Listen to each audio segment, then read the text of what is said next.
If you've watched any of these other videos that I've done going through a band's whole discography, I did Iron Maiden, Metallica, Slayer, Anthrax, a few other ones. It should come as no surprise that sooner or later I was going to get to this band today. Today I'm going to talk about Black Sabbath. Now, as the title says, today is going to be the first video I've done that I cheat just a little bit. Normally I go through the band's whole catalog, their whole discography. I can't really do that with Black Sabbath, to be honest, as much as I really love Black Sabbath. After a certain point with Black Sabbath, I lost interest. You'll see what I'm talking about, but I'm going to do only the Ozzy albums. I'm not anywhere near familiar enough with their whole catalog or their whole discography to talk about all of it. Maybe you should be thankful for that. So this video will be an hour instead of 2 hours. And but I'm gonna, I guess, start by saying Black Sabbath invented heavy metal. Don't tell me no. That's a fact. It's indisputable. Black Sabbath was at least the first heavy metal band. Maybe some other bands had. Yeah, and don't tell me that Steppenwolf said, I like Smoke and Lightning, Heavy Metal Thunder earlier. I don't care. Don't tell me that, Led Zeppelin had some, heavy guitar riffs and the Who had feedback. I know all that. And even Iron Butterfly. I was talking about Iron Butterfly the other day with my friend Kevin Montavon, who has a podcast that you if you're watching this, you might like. It's called Ticket Stubs. It's my friend Kevin and his friend Todd, and they talk about, they go A through Z. Every episode is a different band or different bands. They talk about their concert history with those bands, so check it. It's called Ticket Stubs Podcast. And it's on YouTube, and you can download the podcast, Podbean or somewhere. Anyway, I was talking with my friend Kevin Montavon the other day that in the first second Iron Butterfly album, Inagata Vita, they mentioned in the liner notes, it says, I guess as an explanation for their name, Iron, heavy as in sound. So maybe Iron Butterfly was the first band to associate the word heavy with the music they were creating or the sound. I don't care about any of that. Black Sabbath is the first heavy metal band. They had every element, all the metal bands who became known as heavy metal after that. Black Sabbath had all those elements that later became known as heavy metal. And it started, I'm going to get right to it, in 1970 with this album. This was the self-titled album in 1970 that came out called Black Sabbath. And this was the birth of heavy metal. This was 50 years ago. I'm not sure what the date was. I don't know if it already passed. I think it did pass this year. I think it came out in early 1970. Something that's a little bit different about Black Sabbath for me, getting back to these videos, is I was not on board with Black Sabbath from the start. I heard Metallica and Slayer from the start, and some of these other bands I've done these videos for. This Black Sabbath album, as I said, came out in 1970. I was born in 1969, so this is a little bit different. Going through their catalog is a little bit different if you don't follow them. I've said this before, in a linear fashion. I went way back and got into Black Sabbath, but still I'm going to talk about them.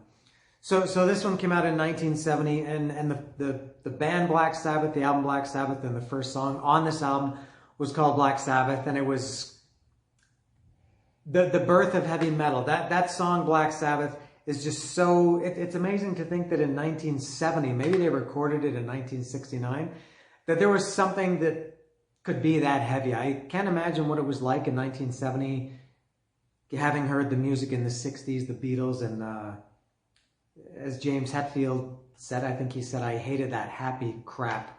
The Beatles sounded so happy, and the hippie flower movement. This changed everything, I guess. I can't say too much about how people felt about this, but I can only imagine how people felt when they heard, Black Sabbath and Ozzy's voice, and their music was very slow and heavy and droning, and Ozzy's voice was kind of, creepy and scary and just amazing. Now, the thing that was weird about this album that I always and I'll talk about this as I continue. That was always weird about Black Sabbath was this album only has 5 songs on it. And as I said, the track, Black Sabbath, number 2, The Wizard. Okay, so far so good. Now track 3 was kind of had 4, it was divided into 4 titles. They had Wasp, Behind the Wall of Sleep, basically, and NIB, which is basically one song. It always, when I was a kid, it always confused me to see, why do they have one song that has like 4 titles? And, you know, it's because the song kind of has different parts. Basically is obviously really just the base introduction to what was NIB. So to me, it's Black Sabbath, track 1, The Wizard, track 2, NIB, 3, Wicked World. And then again, the last track was, again, 3 titles, A Bit of Finger, Sleeping Village, and Warning. And when I was a kid, that really confused me. It bugged me a little bit, to be honest. I thought, what do they have all these titles for when they only have 5 songs? Maybe that was their way of stretching it out, because maybe when people see a record and it only has 5 songs on it, maybe it turns them off. But this is it's a classic, a landmark. Whatever you want to say about this album is true. It's not my favorite Black Sabbath album. It's not even close. I'll talk about that as I go on. But this is an undeniable classic. This is like, I guess later you could compare this to, in my opinion, black metal, the first Venom album, which they invented the genre. Venom did, of black metal. Metallica with Kill 'Em All created thrash metal. Black Sabbath created heavy metal. So regardless of what you think of this album, and I like it, but it's not my favorite. This was heavy metal. They had all the elements, all the aspects of heavy metal were contained in this album. And in this one, you can see, and in other Black Sabbath albums, you can see too, when you look at even metal, or what people call stoner metal or doom metal today, when you listen to those bands now, it's so obvious to hear such a Black Sabbath influence, just so heavy, and the tone, not just musically, the overall feel of it, the atmosphere. It started with this album, and I guess through the years, I guess I guess 4 of the 5 songs, well, 3 became staples: NIB, The Wizard, and Black Sabbath. So this one, hello heavy metal, welcome to the world. This is the introduction to the world of heavy metal, and I hate to say this because it's so cliche and maybe even not true, but when people say, if not for Black Sabbath, there would be no Metallica, or if not for Alice Cooper, there would be no Marilyn Manson. Maybe if not for this album, I'm sure somebody would have invented something called heavy metal, but Black Sabbath was the first band to do it. Paranoid. This one was later in 1970, and I'm going to put this down for a minute while I talk about this. This was my, as I mentioned, I got into Black Sabbath much later. My story with Black Sabbath is Paranoid came out in 1970. I got it. It must have been 1980 when I got it. So Black Sabbath was already a 10-year-old band by the time I got Paranoid. And I've mentioned this before in some of the other videos, because some of these other catalogs I've gone through, and as I mentioned earlier, it's very different when you get into a band from the start, or if you get into them on their second album or 5th album, whatever. When you follow them from the point where you got into them onwards, and then go back and listen to their catalog, I think you have a different opinion than when you follow them from the start. So Black Sabbath is a weird one for me. So I got Paranoid, I guess it was around 1980. It's maybe, as I remember, as my 10-year-old self remembers, it was the first album I had that wasn't a Kiss album. I mentioned in my earlier videos that I got Kiss Alive in 1975, and for Christmas, and I was into Kiss, and I was a kid. It's not like now where you can go and discover bands. So I got Paranoid around 1980. They were already, they were, at that point, had been around for 10 years and had a lot of albums out. Ozzy was already out of the band. But that was my introduction to Black Sabbath. I think at that point, I had heard Iron Man and I guess Paranoid on the radio. Iron Man was just, when you hear that I am Iron Man, for me as a 10-year-old kid, that's incredible to hear. and then just the slow da da da da da. I couldn't believe it. That was I knew that was heavy. I don't know if I knew the word, but I think even back then in my head I was thinking this sounds heavy. And so that was my introduction to Paranoid. So this is I'll say right from the start, Paranoid is my favorite Black Sabbath album. I'll talk about that more later. But this is the one, not so much even because it's my favorite, but I've mentioned earlier several times in these videos that I've done impact, the word impact. When you hear something, it's almost impossible to hear something when you're 20 or 25, 30, 40, whatever, and have the same impact as it has when you're really young. So hearing this when I was 10 years old, it's pretty hard to beat this. And I went back into their catalog. So I kind of, even though this was old, I'm kind of going in circles here. But this was another one when I heard or saw this album. Now, like the first album, now War Pigs Luke's Wall. Why did they call it War Pigs Luke's Wall? Why not just War Pigs? And Fairies Wear Boots on this one. I guess you can't see. Maybe there's a reflection and it's too small. But it was subtitled Jack the Stripper. Jack the Stripper and Fairies Wear Boots. I didn't know what that meant, but what a scary album this was for a 10-year-old kid. When I bought this when I was 10 years old, I bought it on what people now call vinyl, and back then it was just you had it, and it was a gatefold album, and it was I guess the three of them, Bill Ward, Tony Iommi, and Geezer Butler on one half of the gatefold, and Ozzy I think was standing by himself, if I remember correctly, on maybe there's a picture of it. Yeah, it was this. Now this was the gatefold of the record, and man, these guys looked scary. And the song title is War Pigs. What's a war pig? I didn't know what that was, but it was a little bit scary. Paranoid, Planet Caravan, Iron Man, Electric Funeral, another scary one. Imagine a 10-year-old kid hearing about an electric funeral. Hand of Doom, the Hand of Doom. My God, what does that mean? Someone's gonna come and destroy the world. Rat Salad. I have no idea what a rat salad. You imagine you get an image in your head of what a rat salad could be, and why are they singing about this? Although it was an instrumental. And Fairies Wear Boots / Jack the Stripper. I still don't know why they subtitled it that. But what a huge impact this album had on me. Still one of my, not just my favorite Black Sabbath albums. Sorry, not my favorite Black Sabbath album. One of my favorite albums ever by any band. It's pretty hard to get any better than that when you're 10 years old. And now as for the songs, for this one, my favorite, I'll talk about, maybe I'll mention my favorite songs on each album. You know, there's nothing, I guess, for a lot of people that's more uncool than saying, your favorite song is the single or the hit or the one that gets played on the radio. The other day, Motorhead announced they're coming out with the 40th anniversary of Ace of Spades. And I saw, again, I've said before, the dumbest thing you can do online is reading comments. That you don't get anything productive out of that. It's just a waste of time.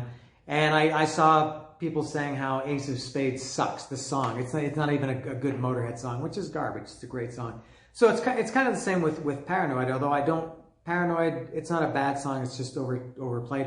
War Pigs might be my favorite song, I would say it's my favorite one on this album. It might be one of my favorite Black Sabbath songs. That was a song I never really got tired of. It's one of their hits, or, they didn't really have hits, but it's one of their more well-known songs. Maybe at some point in the 80s I was sick of it, but in the last 10 or 20 years, I almost feel like I can't hear War Pigs enough. I love it every time I hear it. So I think War Pigs is maybe my favorite song from this album. But really, every song is great. Rat Salad, I've mentioned before. I'm not a big fan of instrumentals, but as far as instrumentals goes, it was a good one. Electric Funeral is great. Hand of Doom, Fairies Wear Boots. Man, what else can I say about this? Every song is a classic. I'm repeating myself, but now one thing, the album was supposed to be called War Pigs. Now usually when you're so accustomed to something and then you hear it was going to be something, or could have been something different, you say, oh, I can't imagine that. When you imagine Tom Selleck as Indiana Jones, which he was originally, I think, going to be the Indiana Jones before Harrison Ford. And you think, I can't imagine Tom Selleck as Indiana Jones, or who was supposed to be Stevie Van Zandt was one of the contenders to be Tony Soprano. You think, how could that be? This is the opposite. This album was supposed to be called War Pigs. I thought War Pigs would have been a much better name for this album than Paranoid.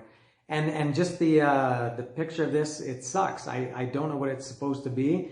I always thought the guy looked like Billy Joel when I was a kid. I always thought this Billy Joel was big at the time in the early 80s, and I always thought this guy looked like Billy Joel. I thought War Pigs would have been a much better name for this album. But Nemo, though, it's called Paranoid, and everybody knows it, everybody loves it. This is Black Sabbath's signature album. For good reason. It's my personal favorite, and if you're a heavy metal fan and you don't, I can understand if this isn't your favorite, but if you don't like this album, there's something wrong in your head. Go see a doctor and get yourself checked for coronavirus while you're at it.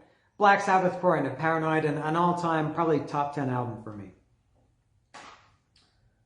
1971, Master of Reality. Again, this could be a favorite too. Now, I got into this much later. I went back and after I bought Paranoid, it took me quite a few years. You know, as a kid, when you're 10, 11, 12 years old, you don't have money to go out and buy records. And so I got into these albums over, I guess, the 80s, or I guess it was in the 90s when I bought them on CD. I don't even know how many I had on vinyl. But Black Sabbath, Master of Reality, their third one, 1971, was another one. Now, something that is or was kind of strange about this album. This is a very short album. It's only eight tracks, and of those 8 tracks, Embryo and Orchid are just very short. Especially Embryo is only 30 seconds. Orchid is 2 minutes. They're clearly filler, and I don't mean that in a bad way. I think I talked about this before with filler. In my opinion, filler is not songs that you don't like. I hear people say that, a song that they don't like something like Invaders on The Number of the Beast, or something like that is filler because they don't like it. To me, filler is literally to fill time. The record company, I guess, decided this album is too short. It's only 28 minutes, and we want 33 minutes, so you have to literally fill the time. So yeah, I think Embryo and Orchid, and also just like the first album, it looks better when you see 8 songs instead of 6. But back then, this album I think is only 34, 35, 36 minutes, something like that. Kiss albums at the time were 32, 34. The Beatles albums, I guess, were around there too. This was not back then, I guess. And again, I was 2 years old when this album came out, so I can't say too much. But back then, it was perfectly normal to have an album that was 35 minutes. People now seem to feel that albums should be really long, which to me takes away from it. In many cases, listener fatigue. But getting back to this album, this is another one that's just amazing. I noticed a mistake here. It has Into the Void listed as 3 minutes and 8 seconds, which I know it's wrong. It's 5 or 6 minutes. I think on the original version of this, now in the track listing I have here, there are no subtitles, but I think in the original one they did have some subtitles. Maybe Into the Void was divided into maybe Death Mask or something like that, which started at the part in the song Freedom Fighters. That everybody knows that one. Yeah, they have Solitude listed as 8:08, which is wrong. That song is actually 4 or 5 minutes, and then Into the Void. So I guess the 2 times combined are correct. But a strange track sequencing here. This album, so I guess Sweet Leaf and Children of the Grave and Into the Void, I guess, became Black Sabbath classics.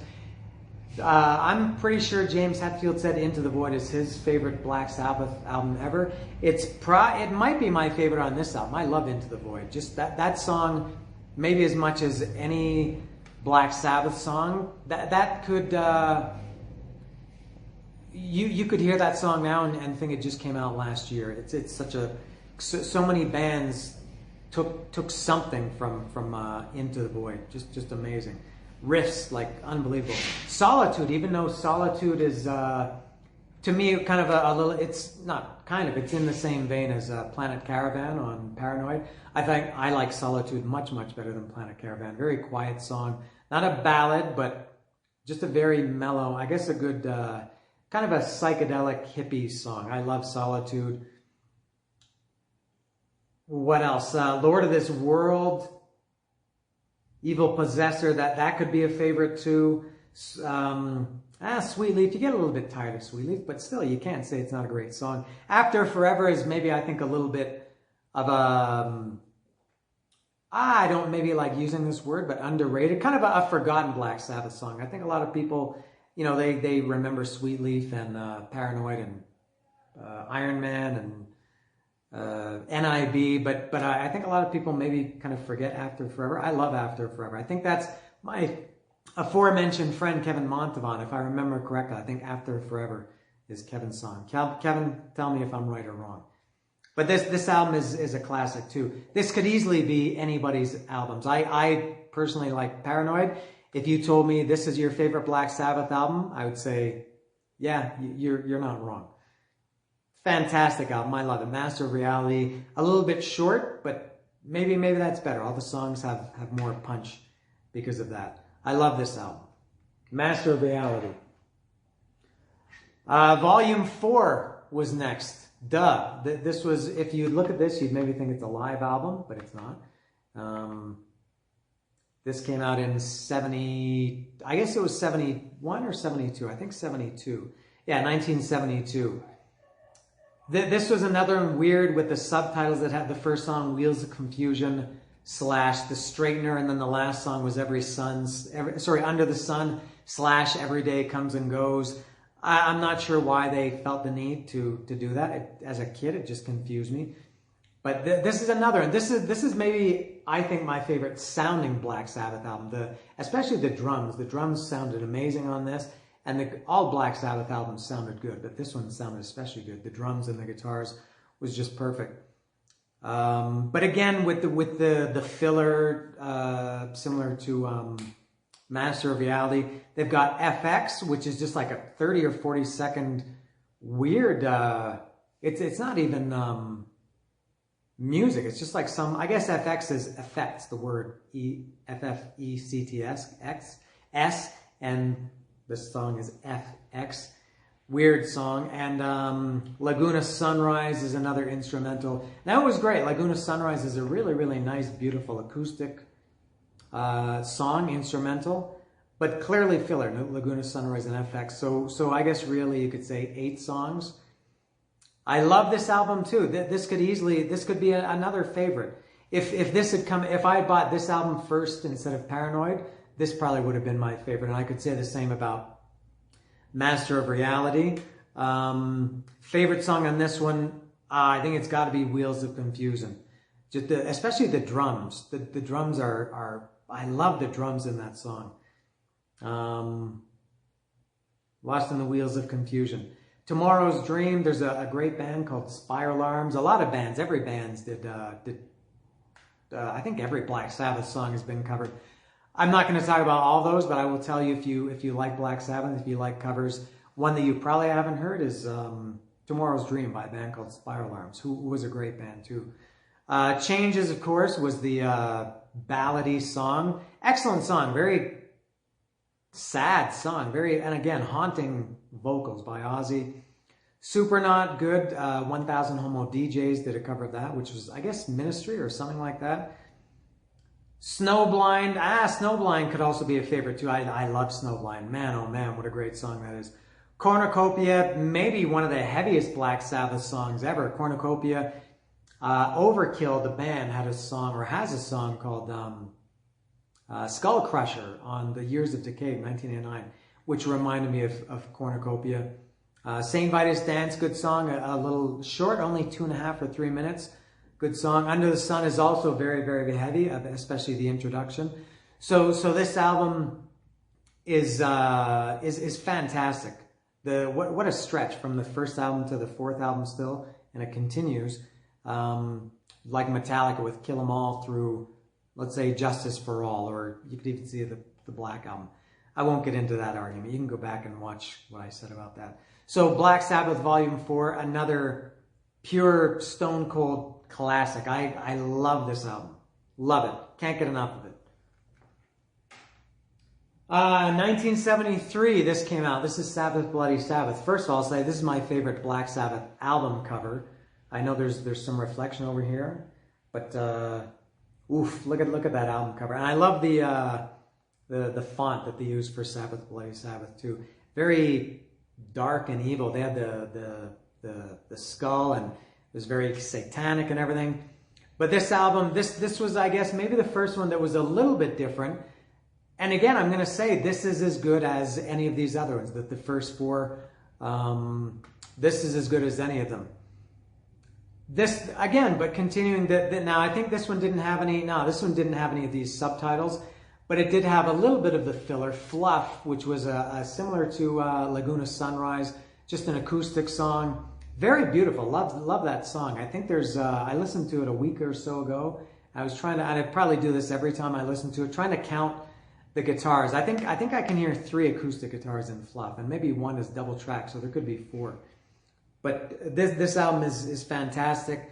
This has been, Metallica did, of course, a cover of a medley of National Acrobat and Sabracadabra, again with the weird song titles. What does a National Acrobat mean? I have no idea. Now, by the time I got this album, which was probably, I can't remember when I got this, but it was long after the album Who Are You by The Who came out. And Black Sabbath also had a song called Who Are You? That is maybe my favorite song on this album, which is maybe kind of funny because that's a weird song, Who Are You by Black Sabbath. I don't think there's any guitar in that album. Obviously, it's keyboard or synthesizer driven. I don't think there's even a guitar solo in that. I don't think there's any guitar. Who Are You might be my favorite one on this album. It's a very creepy, even though there's no guitar, it's as heavy as anything Black Sabbath has done. It has a really dark, creepy feeling to it. Again, I love every song on this album. Sabbath Bloody Sabbath, Anthrax covered that. I guess all of these have been covered. Killing Yourself to Live. Take a look around you. What do you see? Pain, suffering, and misery. Very happy lyrics, although they did have happy lyrics. In Spiral Architect, it's hard to think of the lyrics as I'm talking, but Spiral Architect had very nice lyrics. And strings, too. What made this album different was that this was Black Sabbath stretching out a little bit. Spiral Architect had strings in it. Who Are You was synthesizer. Very good album. This, again, I'll put this up with the first album, Paranoid, Master of Reality, and Volume 4. Take your choice of any of these, man, because they're all fantastic. But yeah, I'll maybe go with Who Are You is my favorite song on this one. Spiral Architect is great too. Killing Yourself to Live. They're all great. Wow, what else can I say about this? But 74 or 75 this came out. Amazing to think. This was around the time when I got into Kiss. And it's amazing now in retrospect to think that Black Sabbath, because I kind of put them in the same period when I was a kid, but you know, to think now that Black Sabbath was already on their 5th album by the time I got into Kiss, and well, that's my personal thing. So Sabbath Bloody Sabbath, another classic. That was, Black Sabbath was just rolling them out like a machine back then. Love it, Sabbath Bloody Sabbath. Sabotage. This was 1975. This one I got into much later. I think it was I knew I guess Symptom of the Universe. I think it was the only one I knew at that point, because it was on Ozzy did his live album Speak of the Devil, where he did all the which was all Black Sabbath live songs. And again, for the 3rd time, my friend Kevin Montavon, I'll mention him. He mentioned in his podcast a couple of weeks ago that was his introduction to Black Sabbath. Was all those Black Sabbath songs on Ozzy's Speak of the Devil. It was for me with Symptom of the Universe for sure. I remember hearing that for the first time, Ozzy's version on Speak of the Devil. I think there was nothing else from this album that was on Speak of the Devil. But I love this album. So this was a late one for me. This is another great album, but with another, you know, the filler, this song called Don't Start, which is then subtitled Too Late. was basically just an introduction to the next song, which was Symptom of the Universe. Symptom of the Universe, I think more than maybe any other Black Sabbath song. I mentioned earlier Into the Void, but I think I'll change that to Symptom of the Universe. When you hear modern metal or even 90s metal, I think, I can't give any specific examples. I think a lot of that came from why am I having such a hard time? Symptom of the Universe. That's what I'm trying to say. And I apologize for that. What a heavy, just a headbanging song that one is. A couple of great. Now they also had the instrumental Superstar, which was again an introduction, I think, to Am I Going Insane, which is subtitled Radio. I have no idea why. It wasn't a radio edit or anything like that. Just again, the weird Black Sabbath subtitles. So again, this was another one similar to Master of Reality, that if you take away the two kind of instrumental interludes, there was only 6 songs, but they were great songs. Am I Going Insane was similar to Who Are You, as I mentioned earlier. Synthesizer, keyboard song. I think the highlights, a couple of highlights of this album, Megalomania and The Writ. The Way I Feel is The Way I Am. The Writ is one of the, I think, really, really overlooked Black Sabbath songs. I don't know if they ever played that song live at any point, but The Writ, I think it's close to 10 minutes. And 2 songs on this one, Symptom of the Universe and The Writ, were... now this is, I should have mentioned this earlier with Sabbath Bloody Sabbath, this song. More than any other band, how great Black Sabbath was at combining brutal heaviness with beautiful acoustic guitar that just sounded like classical music. So on this one, at the end of Symptom of the Universe, woman's child of love's creation, and I apologize for that. When it was so heavy and then it went acoustic, and The Writ also at the end. I know. Went from being so heavy, The Way I Feel is the Way I Am, going to the beautiful acoustic part, which maybe started with the title track, Sabbath Bloody Sabbath, the combining of. It's amazing to think that not just one band or on one album, but in one song they can make it so heavy and angry and also just unbelievably beautiful. So Sabotage. Keep going, man. Pick your choice. Pick your favorite out of these first 6 albums, because it didn't last any longer than this. This I love this album.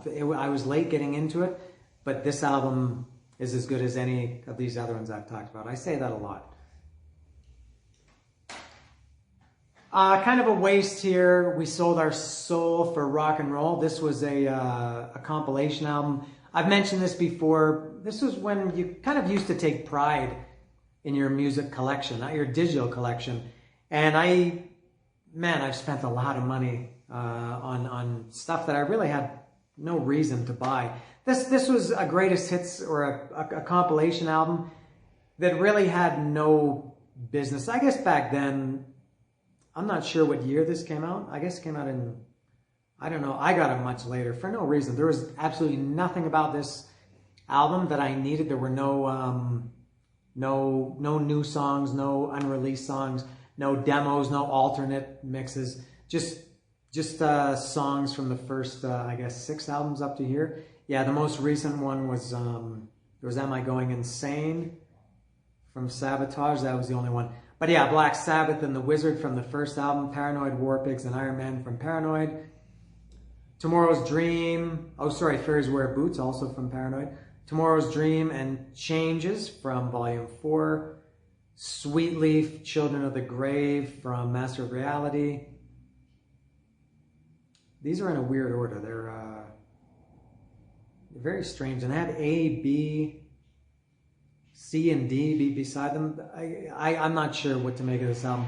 No reason really to have this other than, as I said at the time, you wanted to collect music and build your collection. That was why I bought this. I never had this on vinyl, but I bought this. I probably found it for cheap at the time. But I wanted just to have every Black Sabbath album.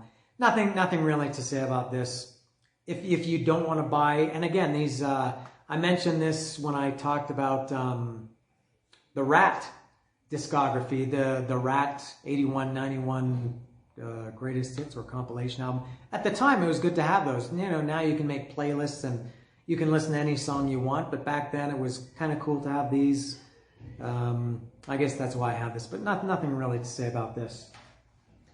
Also, nothing really to say about this. This is called Technical Ecstasy. I think this came out in 1976. Yeah, 1976.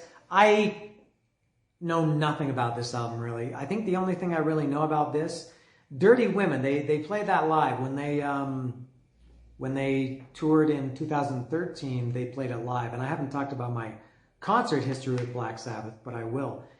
And I was really surprised that they were playing Dirty Women live, because I don't know if, as I mentioned earlier, if you think Volume 4 or Paranoid or whatever is your favorite album, Sabotage, Sabbath Bloody Sabbath, whatever, I'm on board with you. If you think this is the best Black Sabbath album, I don't know what to tell you. There's probably something wrong with you. And I'm not even saying it's a bad album, but I've had this album for decades, and I mean, I know the song titles, but I can't recognize any song from this album.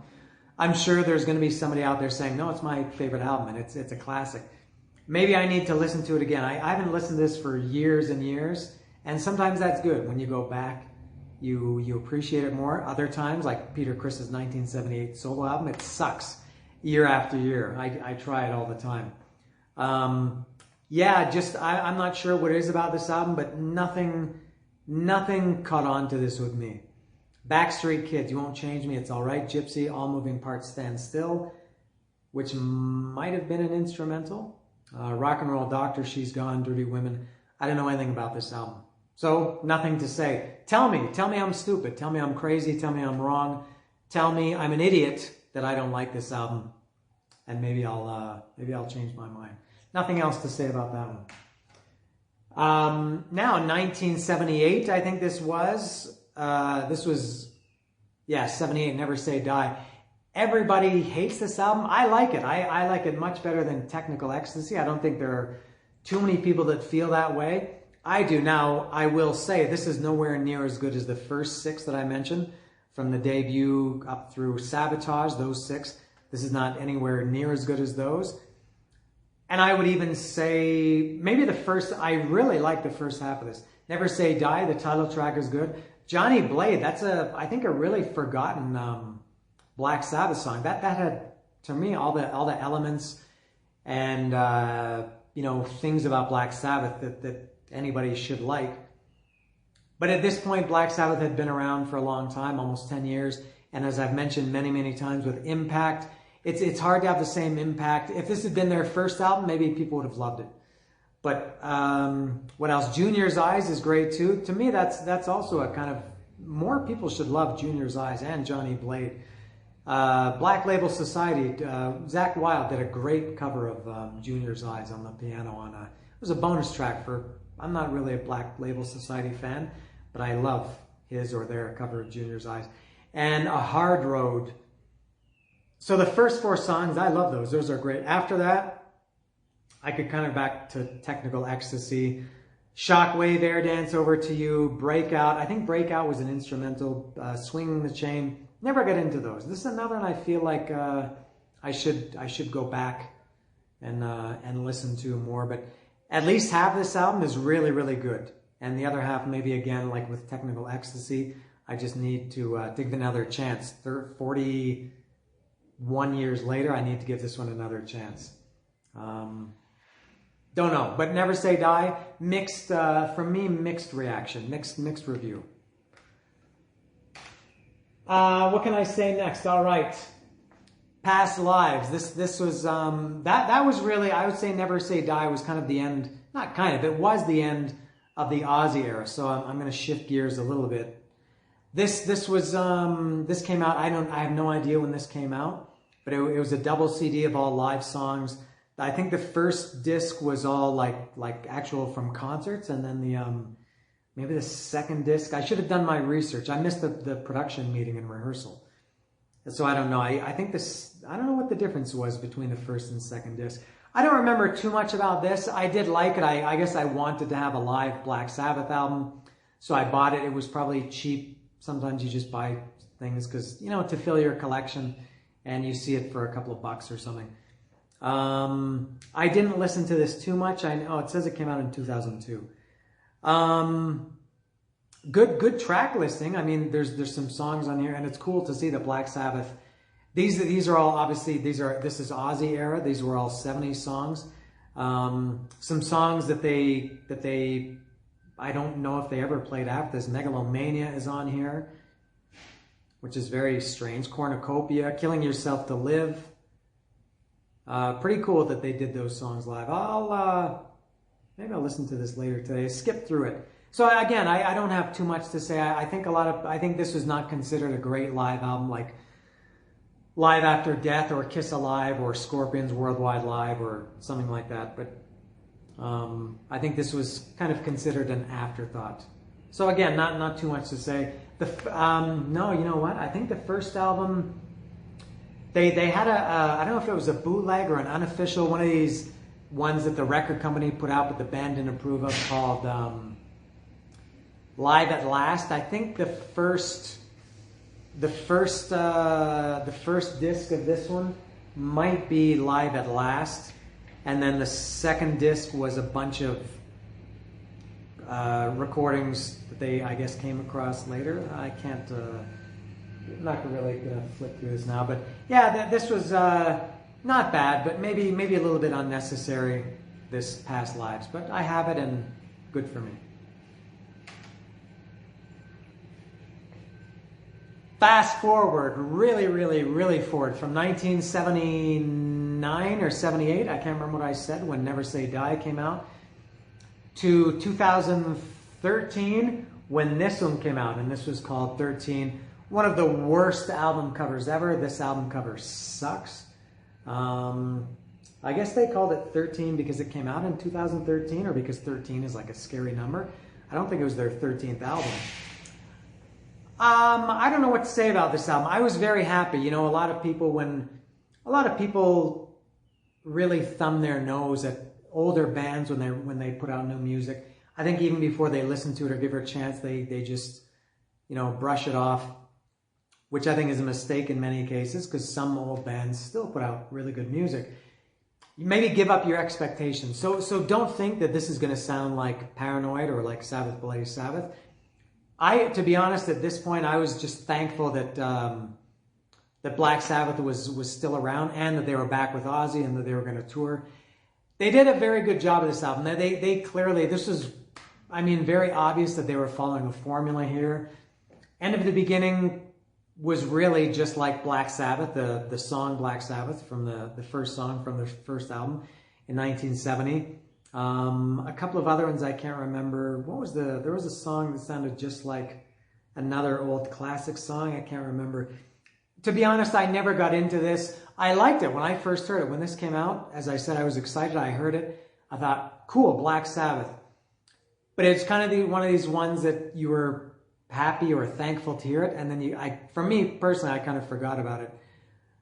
I will say I liked it better than any Black Sabbath album. You know, I lost track of Black Sabbath in the 80s and the 90s, to be honest. And so for me, it was better than anything they did then. Hold on. And I like this better than any Ozzy album up to that point, since probably, I guess the last Ozzy album that I really liked was No Rest for the Wicked in 1988 or 89. I think it was 89. So in general, I was happy to have this album. God Is Dead was the first single, and that's a good song. And End of the Beginning was good. Loner was like, da, da, da, da. There was one song, I can't remember, but one song clearly sounded like Sweet Leaf or something else I can't remember. Again, I skipped rehearsal. I should know this. And then later, they released a 4-song EP a couple of years after this. I think it's kind of like maybe a year after, as like a promotion for the tour. It was called The End.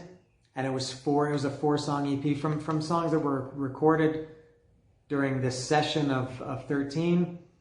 Probably, I like the way they did that. I've talked about this before. I like when bands kind of separate it. Instead of making this a 12-song, 65 or 70-minute album, they made this an 8-song, I don't know, 55-minute album, and then put out this EP later. And the EP was okay. It was in this exact same vein as this. There was nothing too much different about this.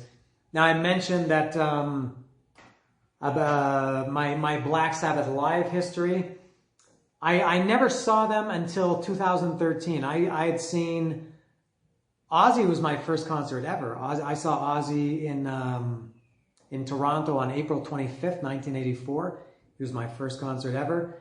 But I never saw and I saw Dio. I saw Dio a couple of times, but I never saw any incarnation of Black Sabbath. So I never saw Tony Iommi or Geezer Butler until 2013. Really amazing. And I was very, very happy to see them. They came, I saw them here in Mexico City at Foro Sol in 2013. One of the best sounding concerts I've ever heard. I remember that the sound of that concert was really, really good. And I was so happy to finally see Black Sabbath after all these years. That was, I remember, I didn't cry, but I felt very emotional at that concert. I thought, this is a band at that point I'd been listening to for 33 years, and I'd never seen them live. And they were then especially, and even now even more, getting old. So I was very happy to finally see Black Sabbath. And I didn't care about the set list. I didn't care about anything. All I cared about was that I was seeing Black Sabbath, and I was very happy. And then they came again in 2016. And, now I should say, this poster up here in the top right is the gig poster from the concert I mentioned, that Foro Sol, the stadium. There were 55,000 people there. And that was from them. That was from that concert. That was... This was, I can't remember the story behind that poster, but it's a cool poster. You can't really see much because it's so far away and it's dark. But that was by a guy, an artist, a Mexican artist called Kraken. And then when they came again in 2016, I got this beauty. I don't know how far back I have to go to see this, but I love this poster. It's not hung yet for reasons that I can't really get into. But this was also done by Kraken. And I got this from him personally. I went to his house to get it. And I think there were only 13 of these made. It wasn't sold at the show. I think there were 13 printed, and I think they went to the band and their management, maybe the promoter, something like that. And this one that I got is an artist proof. And I'm very, very happy that this is by far, I have 30 or 35 gig posters, which I have to hang all. That's a long story. I've had some problems. So this was from their show in 2016. I love that poster. So that's it, right? That's the end of Black Sabbath. Wrong. This is going to be on the director's cut, the DVD, Blu-ray, special edition, 2-disc version. I'll go a little bit away from Ozzy into following after. Let me go back here and do this. So cut here. So Never Say Die, Black Sabbath. So. Next, after that, this was Heaven and Hell. All right, now I was only going to do Ozzy, but because that's really what I'm familiar with, but I figured I'll go a little bit deeper. I'm not going to do Eternal Idol or Headless Cross or Tear or Cross Purposes, Dehumanizer. I don't know anything about those albums. When I heard they had an album in 1986 called Seventh Star, and there was a song called Ain't No Stranger to Love, or Love is a Stranger, something like that. What a steaming pile that song was. I hated that song. I couldn't believe that Black Sabbath put out garbage like that. I hated it. Sorry. So I never got into Black Sabbath after that. But I was, before that, into them at this point.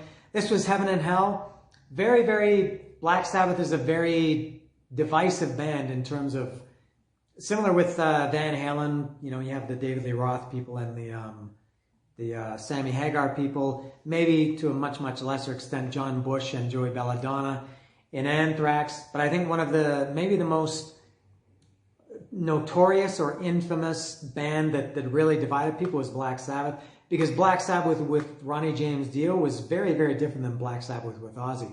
And some people love the Dio version. Ozzy is more popular for sure, but a lot of people really love the Dio version. I loved Heaven and Hell. This came out in 1980. Ozzy was gone. I guess he got fired. I can never remember if members got fired or quit. I think he got fired. And so this came out in 1980. Now, again, I didn't have this at the time. I probably got this at some point much, much, much later. Probably even after I knew... I think my introduction to Ronnie James Dio music was Dio the band. I don't even know if maybe I'd heard this version at that point. I had, for sure. Yeah, I had. I remember seeing this record. Maybe I didn't hear it. Anyway, some people might say, and again, it's not my opinion, but I couldn't argue with them. If you say this is the best Black Sabbath album or your favorite, I can't really put up an argument against that. This is a great, great album. This was very different, not just because it had a different singer, Ronnie James Dio singing. The music was different too. It was more, I'm not sure why. I guess Dio had a hand in the writing, but I'm not sure. But this is a heavy metal, this is a classic heavy metal album. My favorite or favorites on this one, again, there's nothing that's more uncool than saying the singles, but I think Die Young and Neon Nights are just killer songs. When I was a teenager, those videos were on, there were live videos for those that were on all the metal video, shows, Toronto Rocks and things like that. So those songs, Neon Nights and Die Young are classic. But Children of the Sea is great too, which Bruce Dickinson said, or Steve Harris, somebody said they lifted the title of Children of the Damned from Children of the Sea. So this is an excellent album. Wishing Well is good too, Lady Evil. Yeah, so if you think this is your favorite album, I'm okay with that. Unlike the one that came after that, 1981 or 82, 81. This was Mob Rules. This was one I don't know why I never got into this. If you put this on, I would recognize it as Dio era Black Sabbath. But this is similar to Technical Ecstasy. What song do I know on here? Sign of the Southern Cross, yeah. E5150 was another instrumental. I think, was it the instrumental? Yeah, I think it was. You have to tell me if I'm wrong, but I think E5150 was an instrumental. Never got into this one. I don't know why. I always loved the album cover. I thought this was a fantastic, scary. These I don't know what these are, druids, or they look really scary on the graffiti and everything. So great album cover. And I can't even say it's a bad album because I'm almost completely unfamiliar with it. I bought it and just kind of forgot about it. So I can't say too much about Mob Rules. And then finally is this one. I'll say hello to my friend Paco, an old friend of mine here in Mexico City. This, not only is this his favorite Black Sabbath album, if I remember correctly, and Paco, you can tell me, this might be his favorite album ever. I think this and Raven, All for One, I think are his favorites. I disagree with Francisco. For me, this is, I had a friend, a guy called Dwayne Frank, when I was 10, 11, 12 years old, and then later into high school. And he had this album, and he had Sabbath, Bloody Sabbath, and Volume 4, and that was, I listened to those Black Sabbath albums before I had them. I listened to them at Dwayne Frank's house, and he had this, and I loved it at the time because Trashed, and especially Zero the Hero. Zero the Hero, there was a video for, that got played a lot back then. Now, that song, I love that song then, and I still love it now. This was when Black Sabbath was in turmoil. They had another new singer. This was this was Ian Gillan from Deep Purple. This was the third singer they had in the last 4 albums. They had Ozzy for the first 8 albums, up to Never Say Die, and then Dio for 2, and now Ian Gillan. So I think a lot of people were just, just tired of all the lineup changes and turmoil in Black Sabbath. Now, I was never and still am not a big Deep Purple fan. I have never bought a Deep Purple album in my life. They have some songs that I like, but I'm not a fan. But I loved Ian Gillan in Black Sabbath. I thought he was a great fit. I think if he had done some other, I think again I've talked about this many times. The timing was wrong, but for me this was kind of a mixed album. I love Trashed and Zero the Hero. Zero the Hero is that's heavy. That's as heavy as Black Sabbath gets. That's like Sabbath Bloody Sabbath or War Pigs or something. But now they continued here with Stonehenge and The Dark. They had the 2 instrumental filler songs. Other than Trashed and Zero the Hero, maybe Disturbing the Priest and Digital Bitch, maybe. I never really got into this album. Not sure why. This is, I guess, one of the most infamous album covers ever. The band, Ian Gillan said something like, he hated this album in general. I think he said something like, when he heard the album, he puked, and then when he saw the album cover, he puked again. Tell this to Francisco. So this was the last Black Sabbath album that I ever bought until 13. I guess I bought Past Lives at some point in there. So this one is another one that, and this is why I said this was like the bonus edition of these. So for me, that was it for Black Sabbath. I never cared about, and I didn't realize how many albums they did with Tony Martin. I was looking through their discography last week or something, and they did a bunch of albums with Tony Martin. I never cared. From what I heard from those albums, didn't care about Tony Martin. And to be honest, I'm not even sure if I want to go back and listen to it. I don't think I ever heard Dehumanizer, which I should have. That was when Ronnie James Dio came back in '92. I guess whatever song they did a video for, I heard that song. Other than that, I don't know. Aside from the song that I couldn't even remember the title of, Stranger to Love or No Stranger to Love, Loving No Stranger, whatever it's called, I can't even tell you the name of one Black Sabbath album post Born Again. That's it. So, that's it. That's the end for Black Sabbath. Something I just want to say quickly, a couple of people have given me a little request. Somebody, and I apologize for not knowing your name, somebody requested for me to do Wasp, to do the same thing for Wasp, and somebody else asked me for about Fate's Warning. Thank you for the recommendations. I can't do it though. I can only do bands that I really have this close connection to, bands that I'm really familiar with. I know I've heard a couple of Fate's Warning songs. I don't know the title of one of them. Wasp I was into. I love the first album as a classic. The last Wasp album I bought was Inside the Electric Circus, which was their third album. So I can't take requests. Thank you. I appreciate the comments and the thoughts, but I can't do requests. I have 3 more of these videos in the hopper. You didn't know I had a hopper. That's a Kramer reference from Seinfeld, if anybody recognizes it. So I've got 3 more that I'm going to do in the next couple of weeks, I guess. And you'll have to stay tuned to see which one of those. One of them should be very obvious. If you I think have watched these, and if you know my taste in music, one should be very, very obvious. The other 2 are probably, one for sure is going to be a huge surprise. So I am going to do a couple more in the next couple weeks. So if you like these, you can stay tuned for them. If you like hearing a guy sing a lot and playing with his fingers out of awkwardness, then you can watch these up in the next couple of weeks. That's all for now. So that's it. Black Sabbath, one of the most important bands in my life. Kevin Montavon's favorite band ever. And so that's it for Black Sabbath, and that's all for me. See ya.